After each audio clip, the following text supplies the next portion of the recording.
So, let's get into it. Here's how we're going to break this down. First, we'll tackle the myth versus the reality.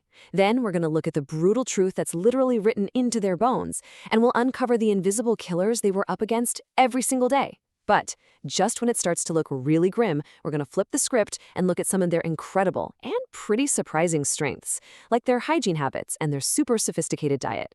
Then, we'll pull it all together for the final verdict on the resilient Viking. All right, let's start by really unpacking this myth. We've all got this picture of a Viking in our minds, right? It's been built up from sagas, from history books, and let's be honest, a whole lot of TV and movies. But as you're about to see, the stories we've all been told often clash with each other, creating this really fascinating paradox that we need to figure out. And this really is the big question, isn't it?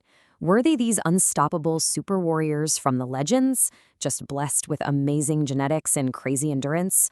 Or does that other stereotype have more truth to it? You know, the idea that they were just savage brutes living in filth and their expansion was kind of just a historical accident. The truth, as we're going to find out, is, well, it's a bit of both, and at the same time, neither.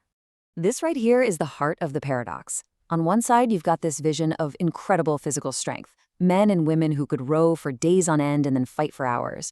But slamming right up against that is the image of a dirty, disease-ridden people, a view that was actually recorded by people who met them. To get to the real story, we've got to look past the myths and go straight to the evidence. So, let's see what the body itself has to tell us. So let's dig into that evidence, and man, it paints a picture of just immense physical hardship. The real story of Viking health isn't found in the sagas, it's etched right into their skeletons. These bones are silent witnesses, and they tell a story of a life that was just defined by relentless, grinding physical work. You know, what's amazing about bioarchaeology is that it gives us this unfiltered window into the past, into what daily life was actually like. These aren't just some old bones, they're like living records. See, your skeleton actually changes based on the stress you put on it. These rough patches and big ridges you see here, that's where muscles and ligaments were pulling and straining against the bone, day in and day out for years. This is the signature of a life spent lifting, chopping, rowing, and farming. Okay, now this chart is where it gets really interesting, because you can see just how specific the damage was. This data is like a map of their pain. I mean, just look at that. A staggering 80% of elbow joints show signs of osteoarthritis. That's not just random wear and tear, it's a clear pattern of overuse. It points directly to the motions of rowing a longship across a stormy sea or swinging an axe to build a house. The wear on the wrists and hips tells the exact same story. These people's bodies were their main tools, and those tools were getting worn out. And this really illustrates a tough, sobering reality. This life of hard labor started young. What you're looking at is a child's collarbone. That rough spot, it's a condition called an enthesopathy. It shows where the shoulder muscle was pulling so hard and so often that it literally started to damage the surface of the bone.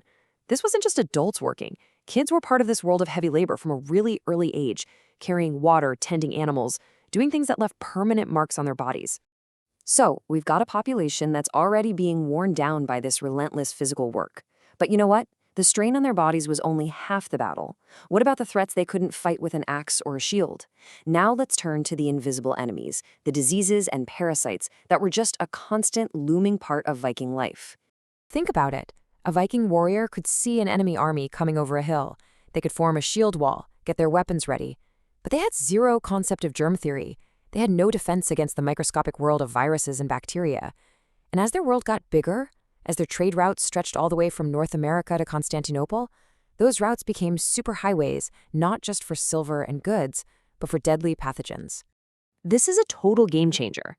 For the longest time, historians thought that smallpox, one of the biggest killers in human history, didn't show up in Europe until much later. But this new DNA analysis from Viking skeletons proves it was there as early as the 7th century.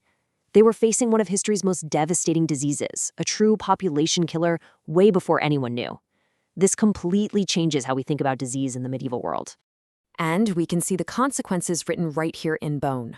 Modern CT scans of Viking skulls, like this one, they reveal a world of pain. These porous spots and areas of bone damage, they're not from battle.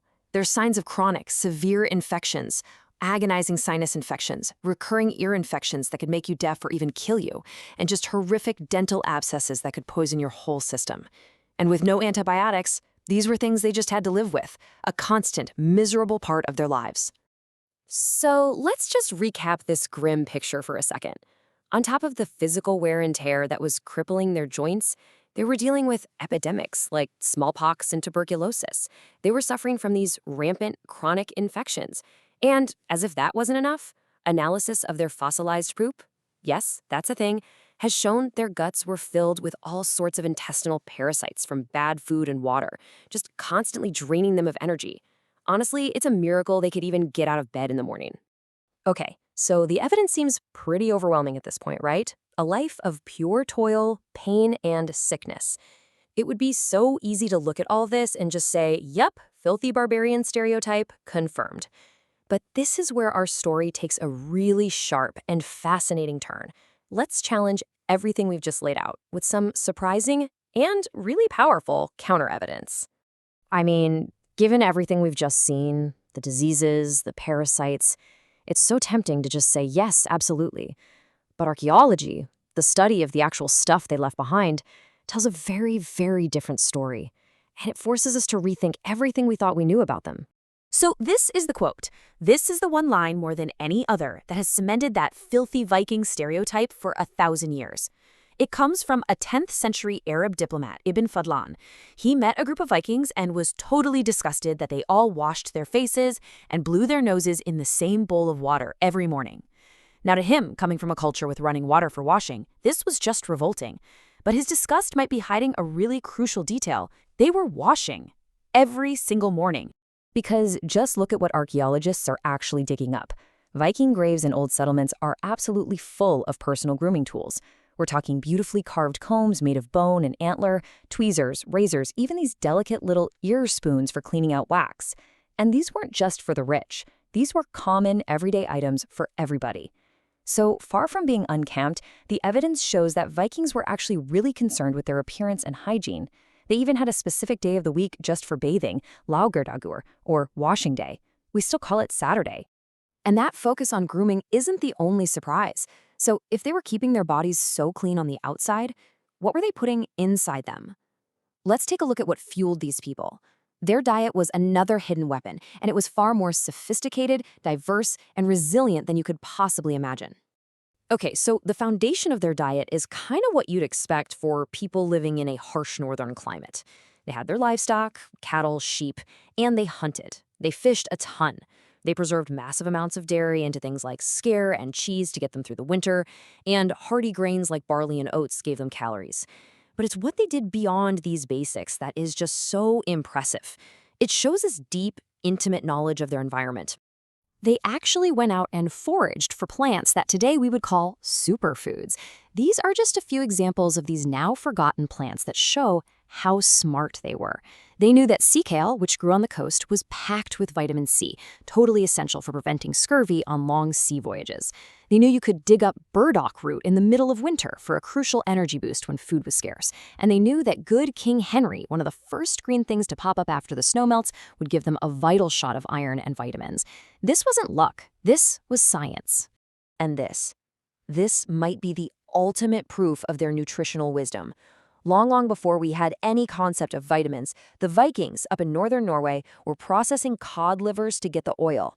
They called it the gold of the ocean.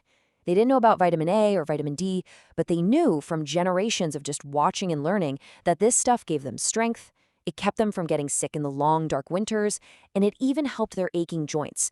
They understood its power centuries before anyone else caught on. So here we are. We've got these two powerful and totally conflicting stories. One is a story of just immense hardship, disease, and bodies that were broken by labor. The other is a story of surprising sophistication, of amazing hygiene, and a deep scientific understanding of nutrition. So how do we put them together? Let's bring it all in for our final verdict.